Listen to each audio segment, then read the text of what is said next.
The air crackled with tension. A chill settled over the courtroom. Karen Read, once a picture of suburban normalcy, now stood accused of the unthinkable: the murder of her boyfriend, Boston police officer John O'Keefe. The first trial, a bitter battle of conflicting narratives, had ended in a hung jury. Now, the specter of that mistrial loomed large as the retrial began, a quest to uncover the truth buried beneath layers of speculation and doubt. The prosecution, led by the formidable Hank Brennan, painted a picture of a woman scorned, driven by jealousy to a fatal act of violence. The defense, spearheaded by the renowned Alan Jackson, countered with a narrative of a flawed investigation, riddled with inconsistencies and a rush to judgment. At the heart of this legal storm was the question that haunted everyone present: what truly transpired on that fateful January night? Was this a tragic accident or a cold-blooded act of murder? The courtroom, packed with journalists and curious onlookers, became a crucible of raw emotions, a stage where the battle for Karen Read's future was being waged. Each witness, each piece of evidence, held the potential to tip the scales of justice, leaving everyone on the edge of their seats, bracing for the next dramatic revelation. Day 13 of the retrial. All eyes turned to Sergeant Yuri Buchanek, the lead investigator, as he took the stand.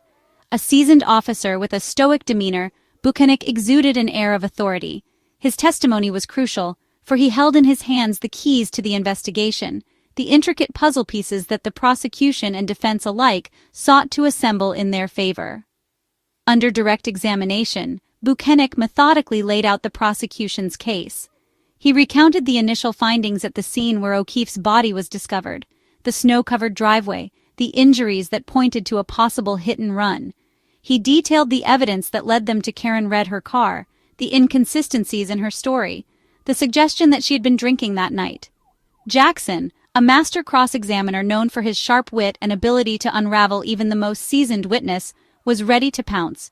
He meticulously dissected Buchanek's testimony, highlighting discrepancies, questioning assumptions, and subtly planting seeds of doubt in the minds of the jury.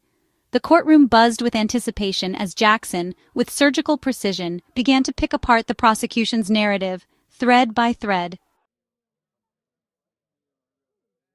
The atmosphere in the courtroom thickened as Buchanek, under Jackson's relentless questioning, revealed a series of text messages between Karen Read and Brian Higgins, an ATF agent who was also present at the gathering that night. The texts, sent in the weeks leading up to O'Keefe's death, painted a picture of a relationship on the rocks. Read's words, filled with frustration and disillusionment with O'Keefe, crackled with an undercurrent of discontent. One message, stark in its honesty, revealed a kiss between Read and Higgins. The revelation hung heavy in the air, casting a new light on the events of that night. Was this a motive for Read, fueled by a desire to escape a relationship that had grown cold? The prosecution seized on the texts, portraying them as evidence of Read's volatile emotional state, a woman scorned and capable of rash actions. The defense, however, urged caution, arguing that the texts were taken out of context, a mere snapshot of a relationship fraught with complexities. They insisted that these messages, while suggestive of discontent, did not equate to murder. The jury, tasked with deciphering the weight of these digital whispers, absorbed each message, their faces unreadable masks. Jackson, with the precision of a surgeon, shifted his focus to the handling of evidence, zeroing in on the red taillight fragments found near the scene. These fragments, crucial pieces in the prosecution's hit-and-run narrative, had been discovered not by Buchanek but by another officer, Michael Proctor. Jackson, in a series of pointed questions, exposed discrepancies in the chain of custody, raising concerns about the integrity of the investigation. He pointed out inconsistencies in the signatures on the evidence bags, suggesting a lack of proper protocol. He questioned the timing of the discovery of the taillight fragments, casting doubt on whether they were truly from Read's car or planted later. The courtroom buzzed with whispers as Jackson chipped away at the foundation of the prosecution's case piece by piece. Buchanek, once a picture of composure, now appeared flustered under Jackson's relentless questioning.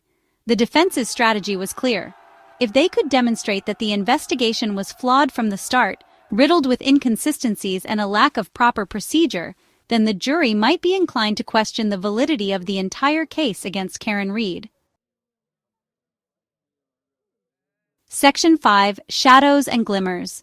The grainy footage flickered across the screen, silent images imbued with the weight of speculation and intrigue.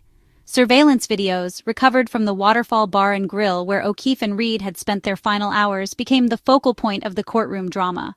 The footage, capturing snippets of their interactions that night, offered tantalizing glimpses into their emotional states.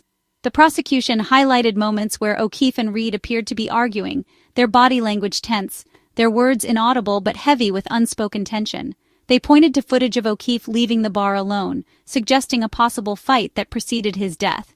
The defense, however, offered a counter-narrative, emphasizing moments of laughter and affection between Reed and O'Keefe, portraying them as a couple navigating the usual ups and downs of a relationship.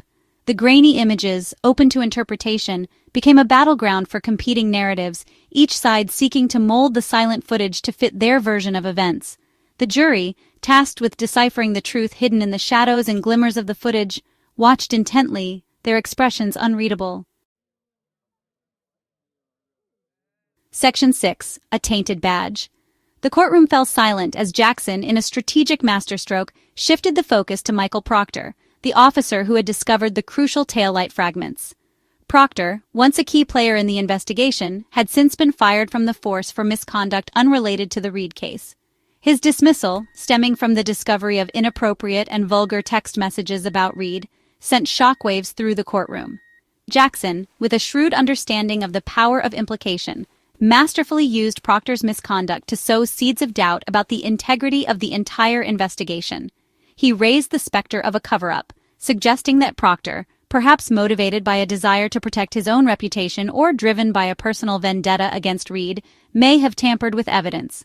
Buchanan, who had overseen Proctor, was forced to admit that he had been disciplined for his supervisory role in the matter. The revelation further tarnished the image of the investigation, leaving the jury to grapple with the possibility that a badge, a symbol of trust and justice, had been tarnished. Section 7. Shifting blame. The defense, in a bold move, shifted the narrative away from Karen Reed, pointing fingers at others who were present at the gathering that night. They suggested that these individuals, whose stories had inconsistencies and gaps, may have had their own reasons for wanting O'Keefe dead. They hinted at a possible altercation, fueled by alcohol and long-held grudges, that Reed had no part in. They painted a picture of a chaotic scene, where secrets and resentments simmered beneath the surface, and where anyone could have been responsible for O'Keefe's demise. By introducing an element of reasonable doubt, the defense hoped to create enough uncertainty in the minds of the jury to secure an acquittal for their client. This strategy, while risky, played on the very human instinct to seek alternative explanations, to question the easy answer, and delve deeper into the shadows where other potential culprits might be lurking. The prosecution, however, remained steadfast, insisting that the evidence pointed squarely at Karen Reed and that the defense's attempts to shift blame were nothing more than a desperate smokescreen. Section 8. Building the Wall of Proof. The prosecution, unfazed by the defense's attempts to cast doubt, methodically continued to build their case, brick by brick, relying on the tangible and the irrefutable. They presented forensic evidence, painstakingly collected and analyzed, that linked Reed to the scene. They called expert witnesses who testified about the nature of O'Keefe's injuries consistent with being struck by a car. They presented phone records and location data that placed Reed in the vicinity of the crime scene at the time of O'Keefe's death. They reminded the jury that while the defense might offer possibilities, it was the prosecution's burden to present proof, and that proof, they argued, pointed unequivocally to Karen Reed's guilt. Their strategy, grounded in the tangible and the verifiable, aimed to counter the defense's narrative of a flawed investigation and shifted blame. They urged the jury to focus on the facts, the cold, hard evidence that spoke louder than any speculation or insinuation. The courtroom became a battleground of competing narratives, each side vying for the hearts and minds of the jury. Section 9. Justice hangs in the balance.